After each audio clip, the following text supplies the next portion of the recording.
In 1982, the Taylor family vanished without a trace during a brutal desert storm in Arizona. Nearly 2 decades later, a dirt biker crashes deep in the dunes and uncovers their sunken camper, along with a haunting message on the windshield and a trail that reveals their young son may have survived longer than anyone imagined. The desert never forgets. It buries, it scorches, it strips stories down to bone and dust, but it never forgets. In the summer of 1982, the Arizona sky pulsed with heat as the Taylor family set out on what was supposed to be a weekend adventure. Mark, a former Army mechanic with a taste for isolation, had mapped out a route to a ghost town abandoned since the 50s. His wife Dana, cautious but loyal, had packed enough supplies to feed them for a week, and 6-year-old Ethan sat in the back of their sun-bleached camper, clutching a toy truck, wide-eyed at the idea of sleeping under the stars. They left a gas station just off State Route 86 in the early afternoon. The attendant remembered them. How could he forget? A little boy asking if there were coyotes out there, the mother nervously glancing at the clouds building on the horizon, and the father, unfazed, brushing off weather warnings with a joke about sand being good for the tires. The wind had started picking up as they pulled away, carrying with it the first signs of the storm that would soon eclipse everything. That evening, a wall of dust descended like a curtain. Visibility dropped to nothing. Radar picked up anomalies, sudden shifts in pressure, and the kind of dry thunder that makes rangers uneasy. Somewhere in that swirl of sand and silence, the Taylors vanished. No radio signals, no distress flares, no tire tracks making it back. Just one moment on the map, and then nothing. Search teams spent weeks combing the area, helicopters hovering low enough to rattle cactus needles, dogs sniffing out false trails, volunteers nearly passing out from heat stroke. They found a child's toy, half buried and sun-bleached, nearly 2 miles from the highway. That was it. No camper, no footprints, no wreckage. The desert swallowed them whole, and the story faded, slowly, painfully, into the backdrop of other tragedies. To those who loved them, it was like being haunted by an open door. No goodbyes, no certainty, just wind, silence, and too many nights wondering if a miracle might still rise out of the sand. And, for 19 years, that hope remained just that, until a man on a dirt bike took a wrong turn and crashed into something the desert had finally decided to give back. The gas station hadn't changed much in nearly 2 decades. Same rusted Coca-Cola sign, same 2 pumps that rattled when they kicked on. If anything, the desert had only crept closer, trying to reclaim it one gust at a time. Locals still called it the last stop before nowhere, and for Mark Taylor, that had been part of the appeal. He'd filled up with regular, bought a dusty road map and a couple of colas, and paid in cash. Dana had hovered by the camper door, watching the sky with that quiet worry she never said out loud. The storm was already forming in the west, low and dirty yellow, the kind of color that makes birds go still and dogs crawl under porches. The attendant remembered the boy most of all. Ethan, curious and talkative, had asked about rattlesnakes and lizards, had pointed at the vending machine with sticky fingers and wide eyes. He'd been the kind of kid who didn't yet know how fear works, how it waits for silence and grows when nobody's looking. That memory stuck with the attendant longer than he cared to admit. After the news came out about their disappearance, he told investigators everything he could, down to the brand of jerky they'd bought, but it didn't help. The Taylors had vanished as if they'd driven off the edge of the earth. And what made it worse was how close they might have been to turning back. If they had stayed just 30 minutes longer at that station, waited for the wind to hit, they might have turned around. Might have headed back to Tucson or just found a roadside motel. But they didn't. Mark had always prided himself on pushing forward. He trusted his instincts, trusted the old camper to handle anything. But the desert isn't something you handle. It decides what stays and what gets swallowed. No one at the gas station knew they were the last people to ever see the Taylors alive. That realization came much later, when the headlines faded and all that was left was a photo on a bulletin board and a tattered missing persons flyer fluttering on the edge of a sun-cracked window. A family, a storm, a silence too heavy to explain, and a direction they never came back from. The wind came without warning. One moment the sky was blue and still. The next it had turned into a wall of brown, swallowing the horizon like a rising tide. Dana had looked out the window, her voice tight as she said they should stop and wait it out. But Mark had already made the call.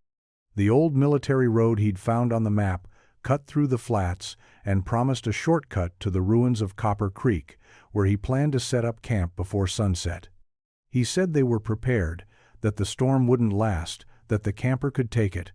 Ethan had been half asleep in the back seat, unaware that the world outside had started to disappear behind a curtain of swirling grit. The camper rattled as the wind picked up. Visibility dropped to nothing. Dust scratched against the windows like claws. Mark slowed the engine and leaned forward, squinting into the thick haze.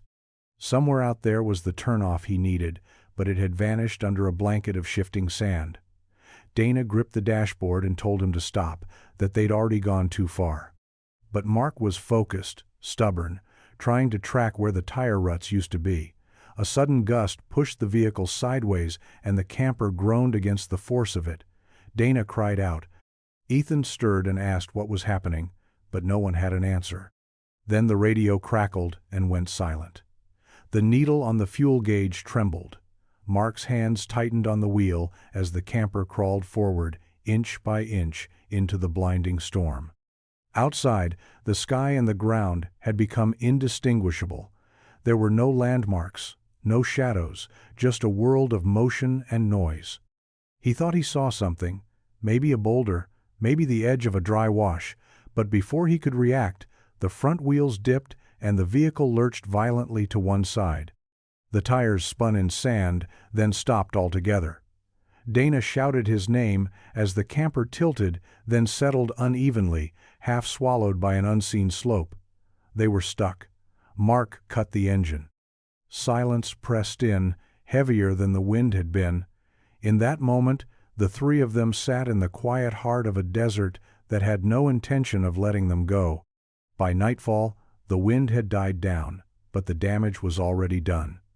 The camper sat at an awkward tilt, its front wheels buried in sand and gravel, its frame creaking under its own weight.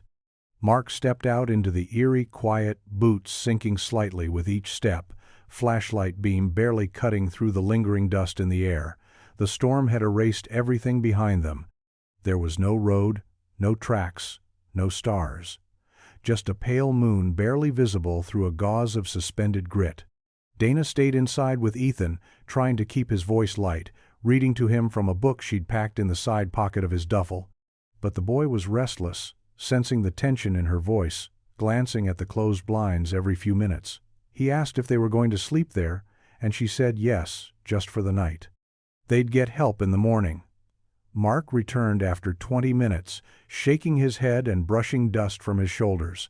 No sign of any road, no buildings, no light on any horizon. He hadn't even been able to find where they'd driven in from. The sand had already filled in their tracks. They ate a quiet dinner from the emergency rations Dana had packed, peanut butter sandwiches, warm water, a few crackers. No one said much. When Ethan asked why they couldn't call for help, Mark admitted the CB radio wasn't picking anything up. It must have been damaged in the jolt. Dana said nothing, but her eyes lingered on the dashboard, on the silence where static should have been. They tried to sleep, but the heat inside the camper made it unbearable. Mark sat upright, watching the sky through the tiny window over the sink. He thought of the map tucked into the glove box, of the path they were supposed to take, and how quickly it had all slipped sideways. Somewhere out there were rangers, helicopters, maybe even rescue teams that would come looking, but only if someone knew they were missing, only if someone noticed. By morning, the sun rose without warmth, casting a dull yellow glare across the barren landscape. The desert stretched in every direction like a forgotten ocean, and still not a single sound, no birds, no engines, no wind, just silence. A silence that didn't feel empty, just waiting. By the third day, the water was running low. Dana had started rationing it quietly, pouring smaller amounts into each of their cups and pretending it was enough. Ethan was too young to question it, but Mark noticed. He didn't say anything, not with the boy watching, but there was a weight in his stare that hadn't been there on the first night. He spent the morning climbing a nearby ridge, hoping to get a signal or catch sight of anything, another road, a trail, smoke from a far-off chimney, but every direction looked the same. Endless dunes, broken by scattered rock and pale scrub, shimmering under a punishing sun. Back at the camper, Dana took Ethan's small backpack and began organizing what little they had left. A few protein bars, half a roll of gauze, and the last of the canned peaches she'd brought as a treat. She handed Ethan his coloring book and crayons, though the pages had started to curl in the heat. He didn't color much. Instead, he stared out the window, eyes narrowed like he was trying to see something that wasn't there. That afternoon, the heat grew unbearable inside the camper. Mark pried open the rear door and built a crude shade tarp using a blanket and the antenna mast. They sat outside for a while, sweat trickling down their backs, lips dry and cracking. Dana tried to hum a song, something gentle from Ethan's bedtime playlist back home, but her voice trembled halfway through, and she stopped. Mark said they'd wait one more day. If no one came, he'd hike out at first light. Dana looked at him, and this time she didn't argue. When night fell, a strange stillness settled over the land. The wind had stopped completely. The sky had cleared, revealing stars so sharp they looked etched into the black. Ethan was the last to fall asleep, curled up in his blanket, the toy truck still clutched in his hand. Before Mark turned off the lantern, he glanced at the dashboard, half hoping the radio might suddenly crackle back to life. It didn't. Somewhere deep in the night, Dana woke with a jolt. She swore she heard something. A distant thud, maybe footsteps on the sand. But when she listened again, there was only the hum of silence and the slow, steady breathing of her husband and son. 19 years later, the desert looked almost exactly the same. The ridges hadn't moved, the dust still settled thick on every surface, and the air carried that same hollow stillness that made it easy to forget how deadly the place could be. Logan Reeves had been riding since dawn, tearing through the backcountry with a freedom he'd only found on two wheels. He was lean, sunburned, and covered in the fine red dust that clung to everything out here. The unofficial desert rally had drawn a dozen riders from Tucson and Phoenix, all pushing their bikes hard across trails the maps had long since stopped marking. Logan wasn't trying to win anything. He was out here for the thrill, to clear his head, to feel the land roll under him at 70 miles per hour, but just past noon he missed a marker. A small flag that should have pointed him toward the ridge veered off course, flattened by the wind. He didn't notice in time. His front wheel clipped a half-buried rock, and the bike bucked hard. He flew sideways, slammed into the sand, and rolled twice before skidding to a stop against a sloped bank of gravel. Everything went quiet. For a long moment, he just lay there, blinking up at the sky, his chest heaving, the taste of grit in his mouth. His shoulder throbbed, and his helmet was cracked. But he was alive. He sat up slowly, brushing the dust from his goggles, and turned to check on the bike. That's when he saw it. Something jagged was sticking out of the sand not 20 feet away. At first, he thought it was part of an old fence or maybe the corner of a rusted-out trailer. But as he staggered closer, he saw the curve of glass and the glint of chrome. A windshield, warped and sand-blasted, its edges fused into a sunken shell of metal. Most of it was buried, like it had been swallowed by the desert in a single bite. Logan stared for a long time. The hairs on his arms stood up despite the heat. He reached out and wiped a layer of dust from the glass, revealing the faint outline of a handprint. It was small, and just above it, in the fogged surface, were 3 words scrawled in faded letters: "Help us." Logan's heart pounded as he stepped back from the glass, trying to make sense of what he was seeing. The handprint was smudged, barely visible, but the writing was still there, faint, warped by years of heat and wind, yet unmistakable. He called out, almost instinctively, as if someone might answer from beneath the sand. Nothing but silence. The wind shifted, stirring the top layer of grit and exposing more of the buried vehicle. A dented headlight, the curve of a side mirror, the outline of what looked like a camper van, its roof caved slightly inward. He circled it slowly, adrenaline dulling the pain in his shoulder. It wasn't just the shell of a car. This had been a home. Blankets, crushed window blinds, even a plastic cup still wedged in a cup holder. The past hadn't just been buried, it had been preserved. It looked like the desert had closed around it in a single, violent moment and then never let go. Logan crouched beside the passenger door, brushing away a mound of sand, and tried the handle. It didn't move. Locked. He peered through the side window, wiping at the grime until he could see inside. What he saw made his stomach turn. The seats were rotted and sun-bleached, but still intact. A tangle of clothing rested in the back seat, and something else, darker, heavier, draped across the floor. Bone. Just a glimpse, but enough. His breath caught as the reality of what he'd found began to settle in. This wasn't a wreck someone had abandoned after a joyride. This was the final resting place of a story nobody had finished telling. He scrambled back to his bike, now half-tipped against a dune. The radio unit was still functional. With shaky hands, he called in his coordinates, speaking in clipped, urgent bursts. The dispatcher asked him to repeat himself twice before confirming that help was on the way. As he waited, Logan sat in the sand, his gaze locked on the half-buried camper. In the distance, a cloud of dust hinted at approaching vehicles.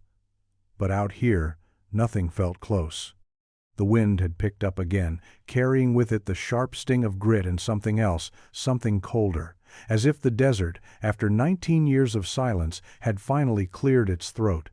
By the time the sheriff's team reached Logan's location, the sun was already dipping low across the flats, casting long, gold shadows that made the dunes look like frozen waves.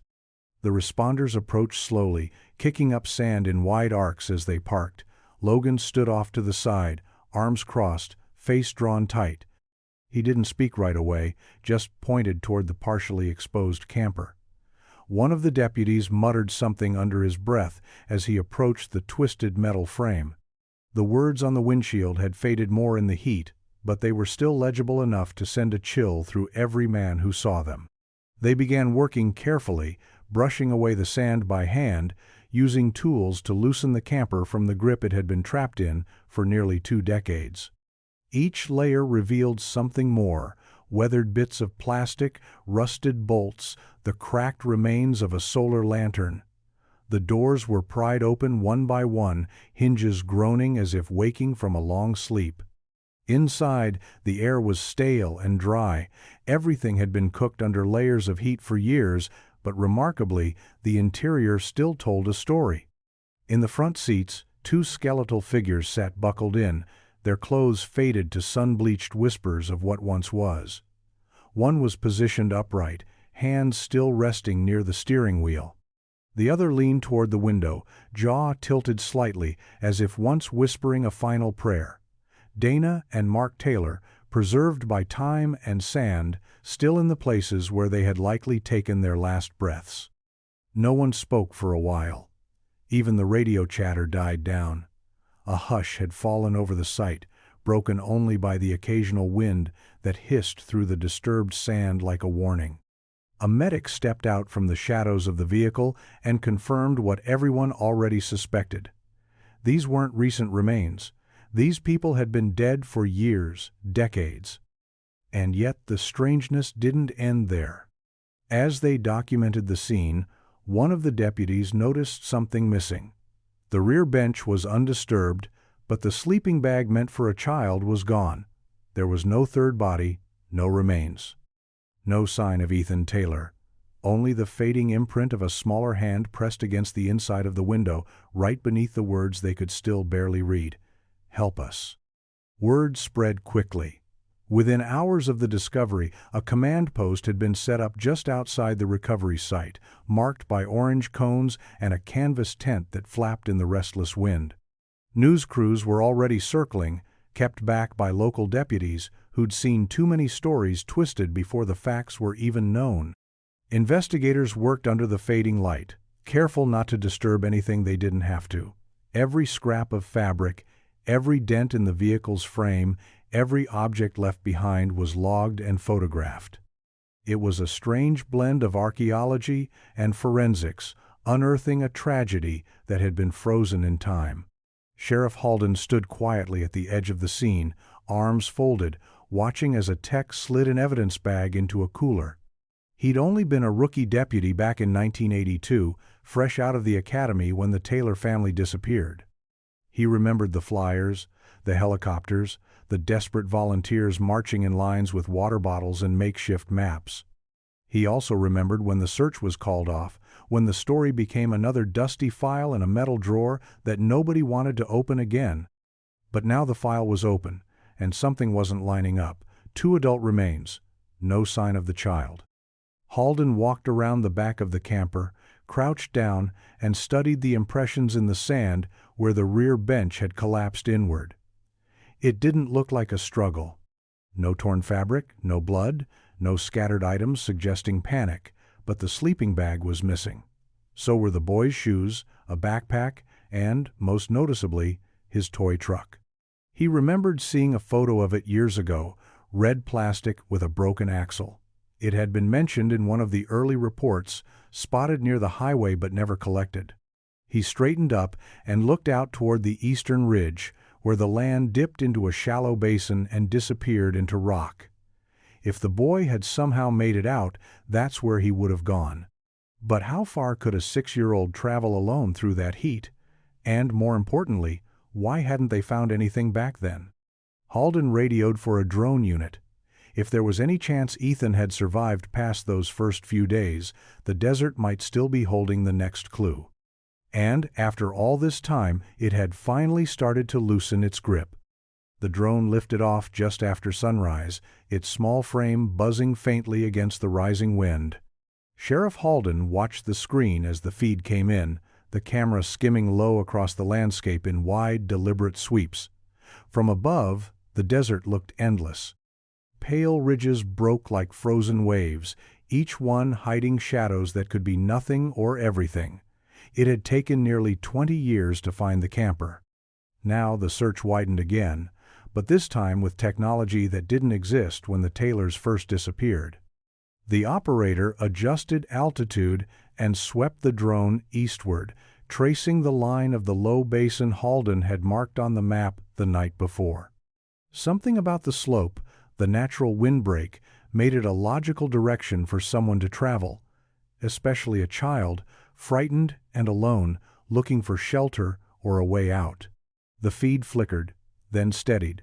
The operator leaned forward and marked a point of interest, zooming in on a darker patch of earth near a low ridge. It looked like a pile of rocks at first, nothing unusual in this terrain, but the arrangement caught the sheriff's eye. The shape wasn't natural. Someone had placed those stones deliberately, in a rough circle, with a few long ones laid across the top. Halden drove out with 2 deputies and a local archaeologist who'd been called in for assistance. The hike to the site took over an hour, the sun already hot enough to bake through their boots. When they reached the ridge, the rock formation came into view just as it had on the drone footage. Up close, it was even more unsettling. At the center of the ring, partially buried beneath layers of dust and time, was a child's shoelace, faded blue, frayed at both ends. The archaeologist stepped carefully around the stones and examined the perimeter. No animal markings, no signs of recent disturbance. The way the rocks had been set suggested care, maybe even ritual. "A grave," Halden said softly, and the man nodded. "Possibly." But it didn't answer the bigger question. Who had built it? They marked the site, set a perimeter, and called for a forensic team. Halden stayed behind as the others climbed back to the trucks. He stood over the stones, hat in hand, and listened to the wind. If this was Ethan's grave, someone had helped him make it this far. Someone had been with him when the camper went silent. The forensic team arrived before noon, moving slowly around the ridge in deliberate silence, as if even the sound of their boots might disturb something sacred. They brought ground-penetrating radar, brushes, and thin instruments for excavation, all carefully laid out beside the stone circle. Sheriff Halden kept his distance but didn't leave. He watched as the team began lifting the rocks one by one, cataloging each piece before setting it gently aside. Beneath the surface, the sand was compacted and dry, clinging to layers that hadn't been touched in nearly 2 decades. It didn't take long to find the first bone. Small, fragile, part of a foot.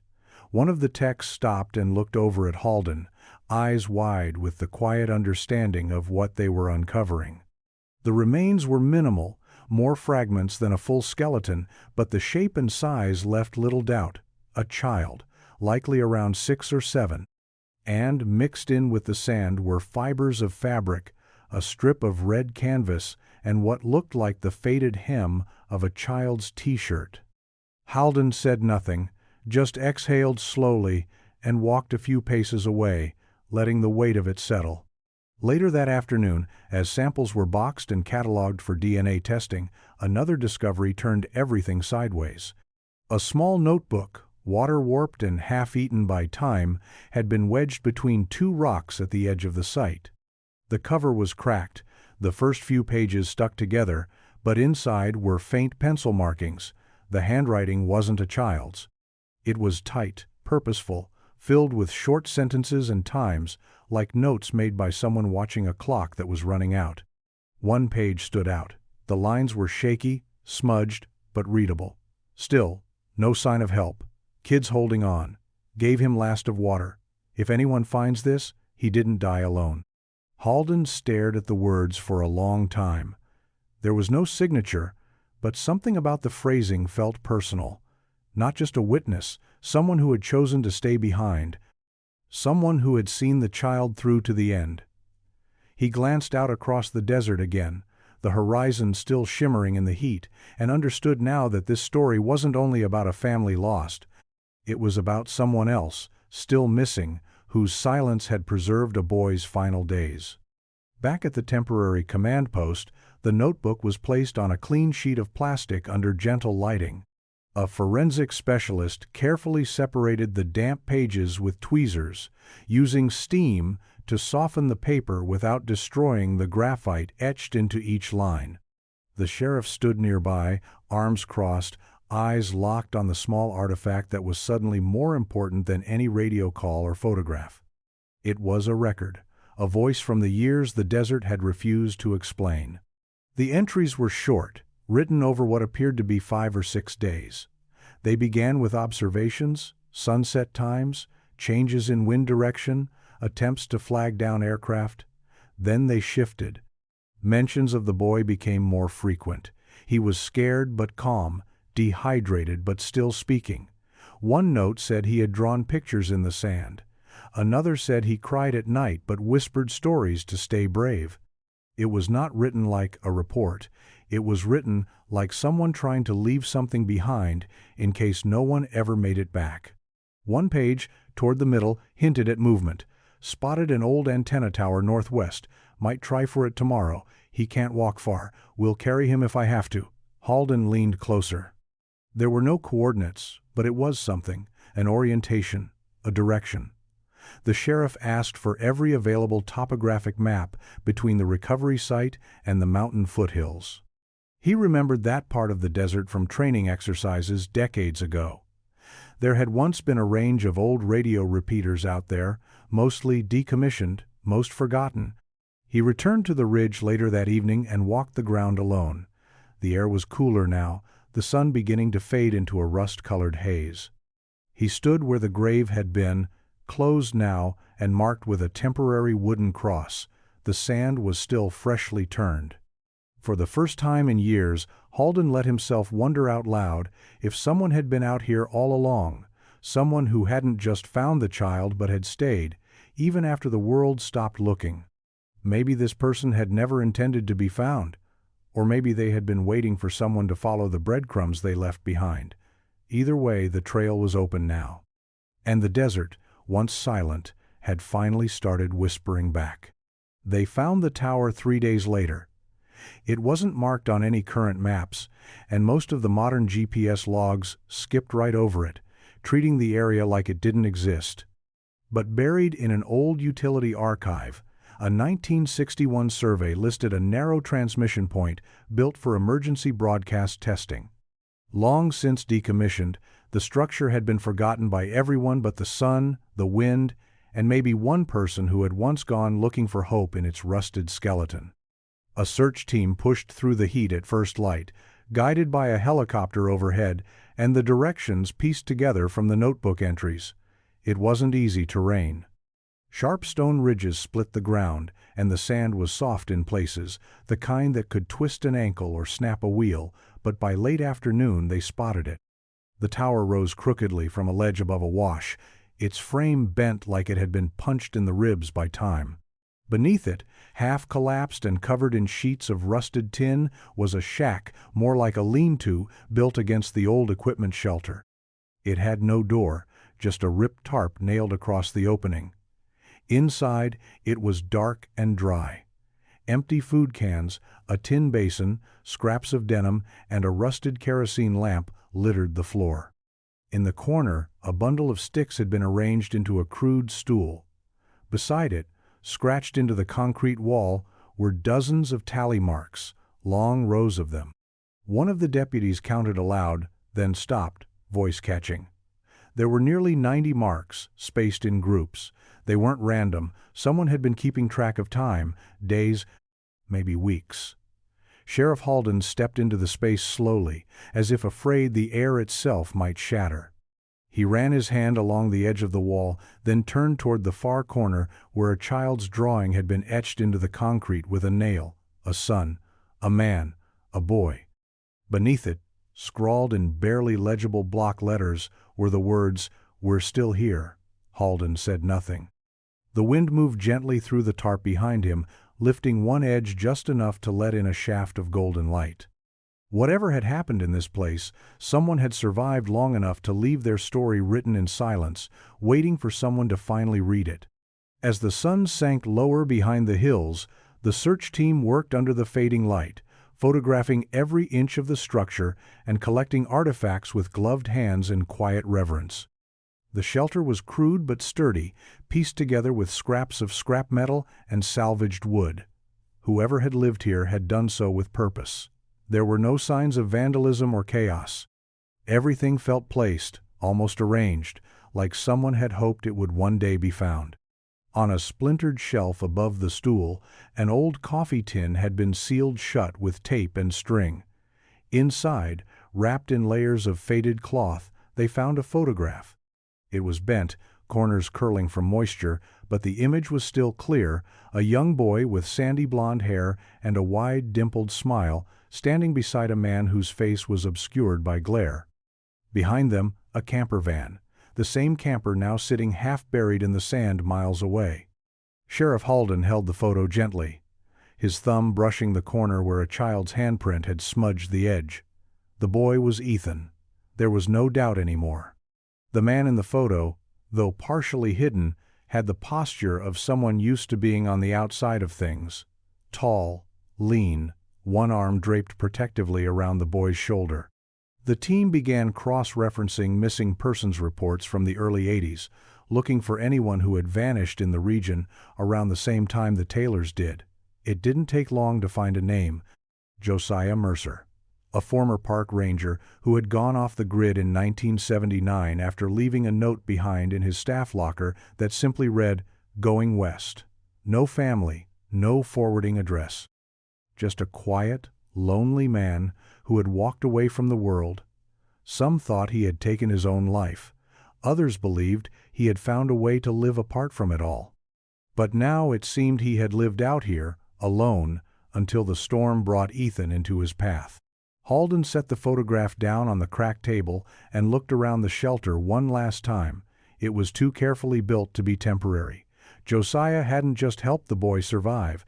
He had made this place into a refuge, carved from the bones of the desert itself, and left behind not just shelter, but memory. The forensic team combed through the shelter and surrounding brush with quiet determination. They uncovered a rusted tin box buried behind a slab of stone near the tower's base. Inside were pages torn from a ranger's logbook, each entry dated and signed with the same steady handwriting. Josiah M. The earliest entry was from July of 1982, just days after the sandstorm. The first line was brief. Found boy near wash, camper overturned, parents gone. What followed was a steady, heartbreaking record of survival. Josiah had kept track of every attempt he made to get Ethan to safety. Hikes to higher ground, signals built from rocks and fabric, water collected from condensation. His entries were practical at first, tactical, filled with hope that help would come if they could just stay alive long enough. But as the weeks passed, the entries changed. They became quieter, more reflective. He dreams about his mother, one read. I lie and say she's on her way. One note simply read, he asked if I was his grandpa today. I said maybe. The last dated entry was from early September. He's tired, not sick, just tired, sleeps more, talks less. I keep the stories going. That's all I can do now. Below it, in fainter writing, I'll bury him near the rocks, where the wind won't find him. The team stood in silence as the pages were sealed and bagged. No human remains were found inside the shelter, and the dust around the camp hadn't been disturbed in decades. Halden believed Josiah had likely walked away at some point, either to find help one last time or to let the desert take him without witness. There were no signs of struggle, no blood, no violence. Just a fading trail of care that had carried a lost child farther than anyone ever thought possible. That evening, back at the base camp, Halden laid the photo of Ethan and Josiah beside the ranger logbook and stared at them until the lanterns burned low. The boy's smile was wide, unguarded. Not the expression of someone afraid. For a time at least, he had felt safe. In the vast silence of the desert, a man who had once walked away from the world had found it again in the eyes of a lost child and had chosen, quietly and fully, not to leave him behind. DNA testing confirmed what everyone already suspected. The child buried beneath the stone ring was Ethan Taylor. The samples taken from his remains matched those of his surviving aunt back in Flagstaff, a woman who had spent nearly 2 decades leaving the porch light on and writing birthday cards she never sent. When the sheriff's office called her with the results, she didn't cry at first. She just listened, silent, letting the weight of the words settle like dust on old furniture. It wasn't the answer she'd prayed for, but it was finally an answer. The official report detailed the likely timeline. The camper had been immobilized during the sandstorm. The parents, unable to leave or communicate, died within days, likely from exposure and dehydration. Ethan had wandered or been carried several miles before being discovered by Josiah Mercer, a man who had lived off the grid long enough to understand how to survive out there. Together, they had lasted for nearly 2 months before Ethan passed away, buried with care and respect in a handmade grave that stood untouched for 19 years. The logbook entries, the drawings, the photograph, they told the rest. No mystery, no crime, no foul play. Just an improbable thread of human connection in the loneliest place imaginable. Halden read through the file late one evening at his desk, a cup of black coffee gone cold beside him. For all the technical language and procedural formality, it was the quiet, personal details that stayed with him. The way Josiah had documented Ethan's dreams, the care he'd taken in his final entries. The way the boy had smiled in that photo, as if the world hadn't just fallen apart around him. The sheriff closed the file slowly and rested his hands on the cover. He'd been chasing pieces of this story for half his life.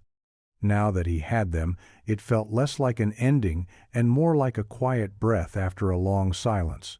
Out in the desert, time hadn't erased the Taylors.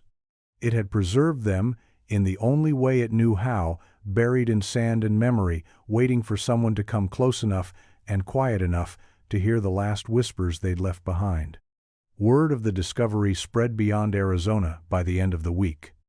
National outlets picked it up first as a brief human interest story, but once details emerged about the buried camper, the handwritten notes, and the survival bond between a lost child and a forgotten man, the story took on a different weight. People weren't just curious, they were moved. News vans lined the edge of the county road for 3 days, and Halden had to set up a perimeter around the shelter site to keep cameras from trampling through what was now being treated as both a memorial and a historic site. Locals brought flowers, small toys, and messages written in childlike script addressed to Ethan. Someone left a teddy bear near the grave with a note that simply said, "You weren't alone." Another visitor, a man in his 70s, drove from Albuquerque with an old ranger badge pinned to his vest. He stood quietly by the stone ring for nearly an hour before placing a folded handkerchief on the grave and walking back to his car without saying a word. The site had become sacred in its own way, not just for the Taylors but for everyone who had ever wondered if the desert could still speak. Halden knew the attention would fade, it always did. But part of him hoped this one would linger longer, maybe leave something behind that didn't just vanish with the next headline. He'd arranged for the shelter and tower to be preserved, not rebuilt or altered, just stabilized. A plaque would eventually be installed near the base of the ridge, etched with the names of the Taylors and Josiah Mercer, along with a simple message: they endured, they remembered each other. That evening, Halden returned to the ridge alone, just as the light was slipping below the canyon edge. He sat near the lean-to, looking out across the wind-carved basin, the same view Josiah must have watched night after night. The wind had picked up, soft but steady, stirring little spirals of dust along the rocks. In the quiet, it almost sounded like breathing. Or maybe the memory of breathing. Either way, it wasn't empty.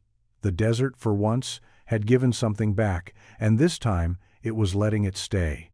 The following week, Halden received a package wrapped in thick brown paper and stamped with an out-of-state return address. Inside was a manila folder, aged at the corners, and a typed letter from a retired social worker in Yuma. She had seen the recent reports on television and recognized the name Josiah Mercer. Decades ago, in the late 70s, she'd handled a brief welfare case involving him after he left his ranger position and began living out of his truck. He never asked for assistance, she wrote, only came into her office to sign a few forms when someone had flagged his name during a welfare sweep. She remembered his eyes, quiet, focused, as though he was always somewhere else in his mind. In the folder were 2 photocopies of intake forms and a handwritten note Josiah had left behind. It wasn't dramatic or revealing. Just a few lines about finding peace away from people, about being tired of concrete and alarms and noise, but it carried the same kind of calm that filled the pages of the logbook found in the tower. He wasn't running from something, he was walking toward something else: stillness, solitude, maybe even purpose. Halden read the letter 3 times before placing it beside the growing file on the case. The Taylors had not just vanished, they had been taken by circumstance, buried by a storm, and the long indifference of time. But Josiah had made a choice. He had lived at the edge of the world and, when that world brought him a child in need, he didn't turn away. No medals, no headlines. Just a quiet act of care, carried out day by day, long after most people would have given up. Later that afternoon, Halden drove back out to the ridge. He walked the familiar trail with slow, measured steps, a copy of the social worker's letter tucked in his jacket. As he reached the shelter, the wind shifted slightly, brushing against the tarp like a memory returning. He stood in the doorway, eyes adjusting to the dim, and whispered thanks, not to the air, not to the desert, but to the man who had stayed. Some people disappear to be forgotten, others disappear to be found. Josiah had done both. The preservation team arrived in early October, just as the desert began to exhale the last of its summer heat. They were a quiet crew: archivists, structural engineers, a small group of anthropologists, tasked with documenting and stabilizing what they now referred to as the Mercer site. The name had come naturally, without ceremony, whispered into use by the deputies and rangers who walked the ground each morning. Mercer's Shelter, Mercer's Tower, Mercer's Lookout. A man once erased by time now had his name anchored to a place people were finally beginning to understand. The structure itself was too fragile to restore, but it could be reinforced. They worked with hand tools and brushes, careful not to disturb the markings on the wall or the bundles of scrap that formed a cooking pit near the rear. Every item inside, every thread of cloth, rusted can, broken chair leg, was catalogued and preserved. It wasn't just debris, it was a record of survival. A story written in tools and gestures, in routines that no one had seen until now. One morning, a technician found something wedged behind the center beam of the tower. Tucked into a rusted coffee tin and sealed in wax paper was a single Polaroid. The image had faded badly, the colors turned almost ghost-like, but it was unmistakable. Ethan, sitting on the edge of the lean-to, a blanket draped over his shoulders and a lopsided smile on his face. Beside him, barely visible, was the silhouette of a man, tall, wearing a wide-brimmed hat, standing just out of frame. Josiah never posed. He had watched over the boy from just behind the line, always present, but never in the spotlight. The photograph was placed in a temperature-controlled case, eventually to be displayed in the small interpretive center being planned at the edge of the ridge. It wouldn't be a tourist stop. There would be no guided tours, no glossy brochures, just a quiet space for those who wandered into the desert and wanted to understand what it meant to hold on in the middle of nowhere. Sheriff Halden stood beneath the half-salvaged tower and looked up. The steel beams creaked softly in the wind, echoing against the endless sky. The boy had been seen, the man had been remembered. And the desert, for the first time in years, had finally let them both be known. As fall deepened, the story of Ethan Taylor and Josiah Mercer became more than a headline. It passed through the country like wind through an open field, quiet but unforgettable. Letters poured into the sheriff's office from strangers who had once lost someone of their own. Teachers wrote asking for permission to share the story with their students. Parents sent drawings, small toys, and handwritten cards addressed simply to the boy who held on. They were placed respectfully at the base of the ridge, near the small wooden cross that marked Ethan's grave, where the sand now stayed undisturbed, as if even nature had decided to tread more carefully. Halden met with Ethan's aunt again, this time in person, at the site where the camper had been unearthed. She stood silently for a long time, holding a folded photo of her sister and brother-in-law, eyes fixed on the stretch of land where the wind once buried everything she loved. She didn't cry, not in the way people expect. The years had carved something else into her, quiet resolve, tempered grief.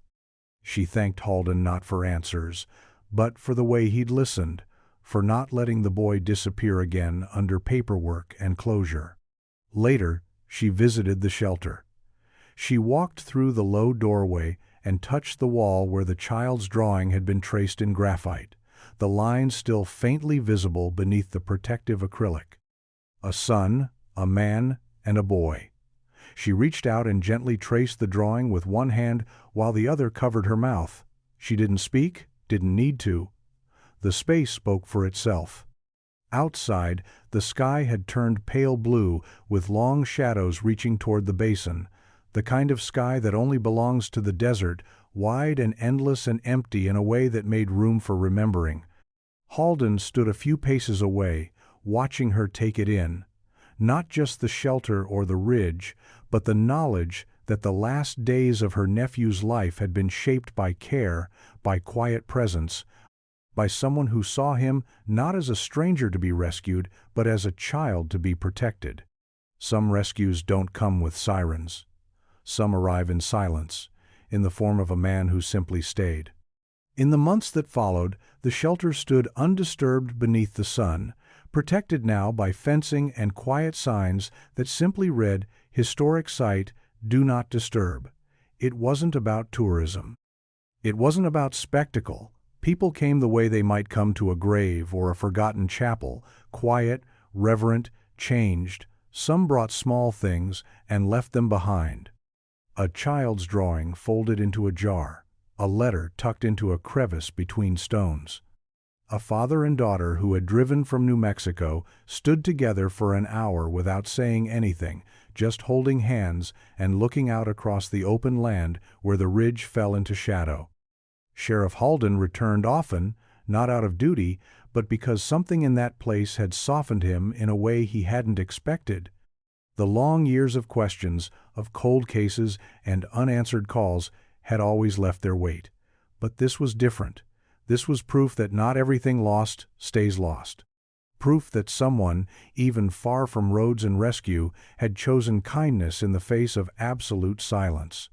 One afternoon, as he sat near the shelter under the fading warmth of winter sun, a young ranger joined him, new to the department, curious and eager.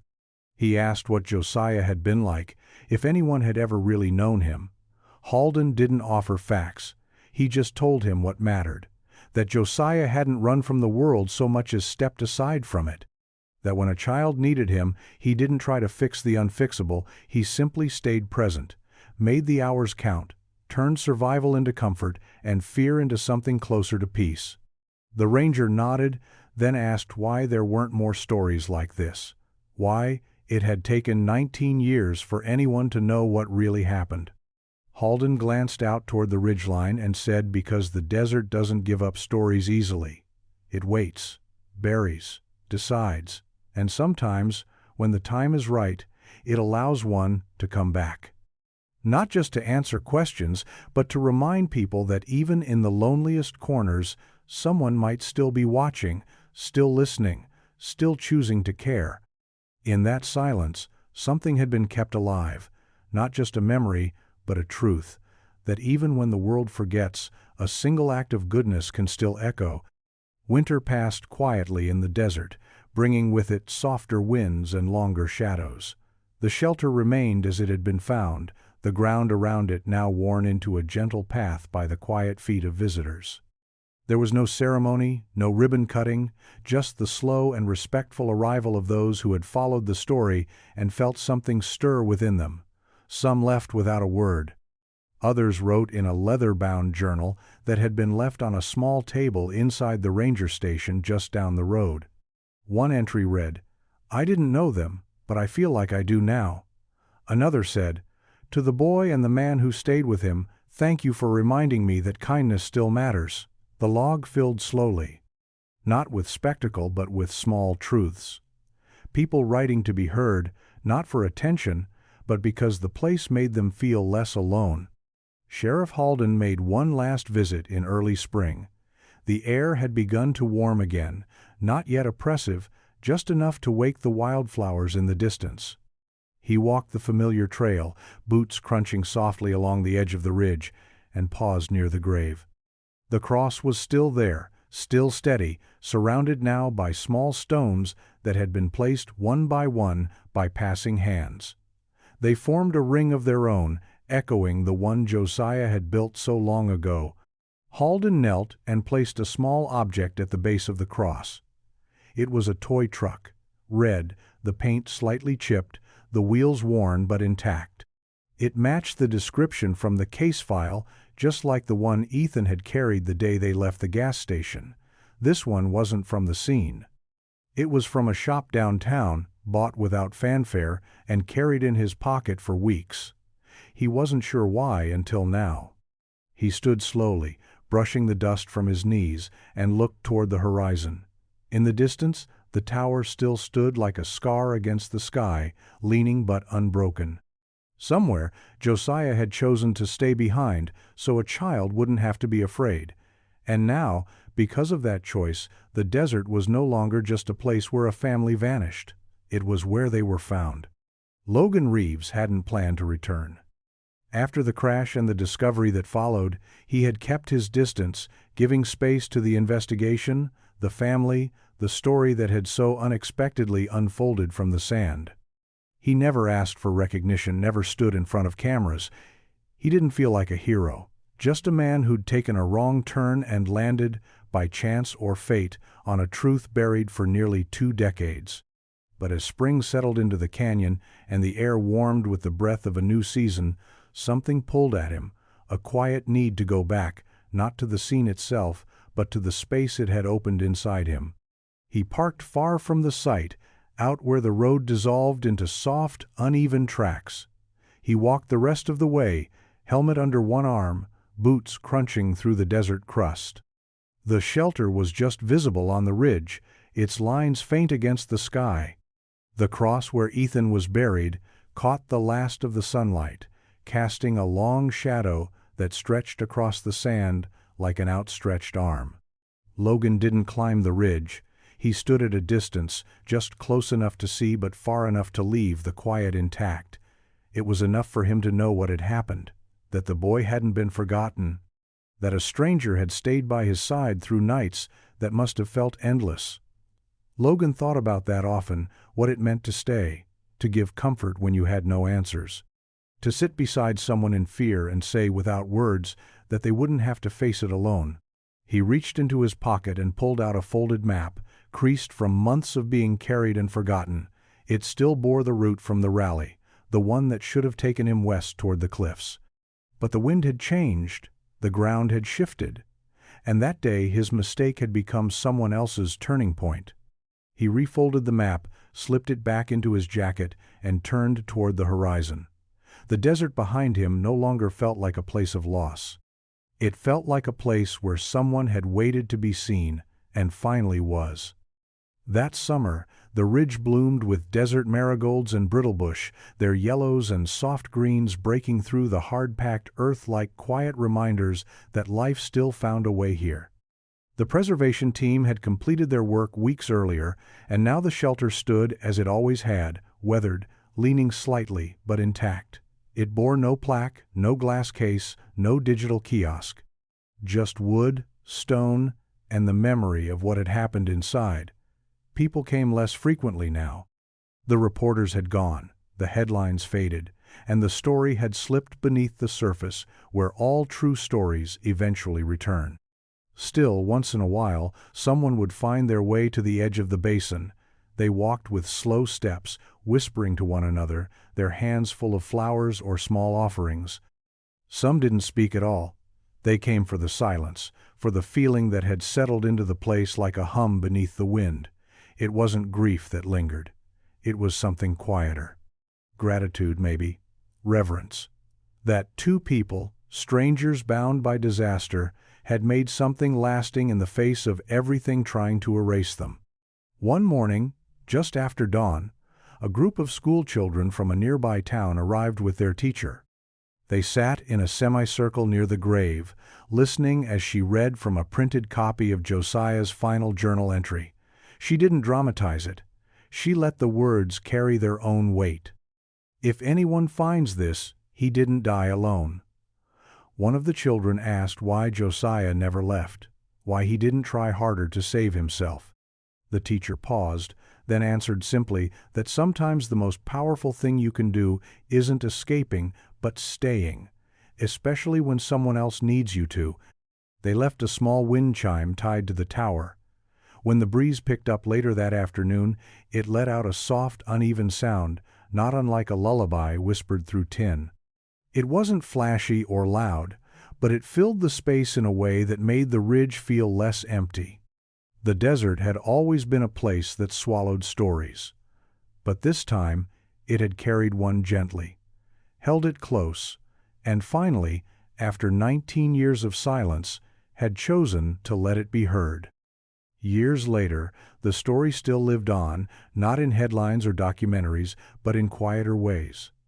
It became something parents told their children when they spoke about courage. Something hikers remembered when the wind shifted in the middle of nowhere. A boy and a man, both lost, both found. There were no monuments built from stone or steel, no polished speeches. What remained was simpler and more enduring. A handprint on glass, a toy truck beneath a cross, a drawing on a wall made by two people holding on to each other when the world had forgotten they were there. Sheriff Halden eventually retired, but before he did, he visited the ridge one last time. Alone again, just as he had on that first quiet evening after the shelter was found. The air was dry and still, the kind of heat that made even time feel heavy. He sat by the tower, listening to the soft clink of the wind chime swaying against the metal frame. It had grown faint, almost part of the wind itself now, but he could still hear it. He took a small notebook from his pocket and flipped to the last page. It wasn't official, no case notes, no legal phrasing, just a few words he had written and never read aloud. You were seen. You were remembered. And you were not alone. He left it on the table inside the shelter, beneath the photograph of Ethan and Josiah that had been laminated and framed with quiet care. Before he walked away, he turned back to look one final time. The sun had begun its slow descent, casting everything in long gold shadows. The cross stood tall. The shelter cast its lean silhouette across the stone, and in that stillness there was no echo of tragedy, only the presence of something that had lasted. The desert would move again, in time, winds would come, sand would shift, and even this place would someday soften back into the land that had hidden it for so long. But now, there was a story rooted here, not just of loss, but of quiet grace. A family who vanished, a boy who waited, and a man who stayed, not to be remembered, but to remember someone else.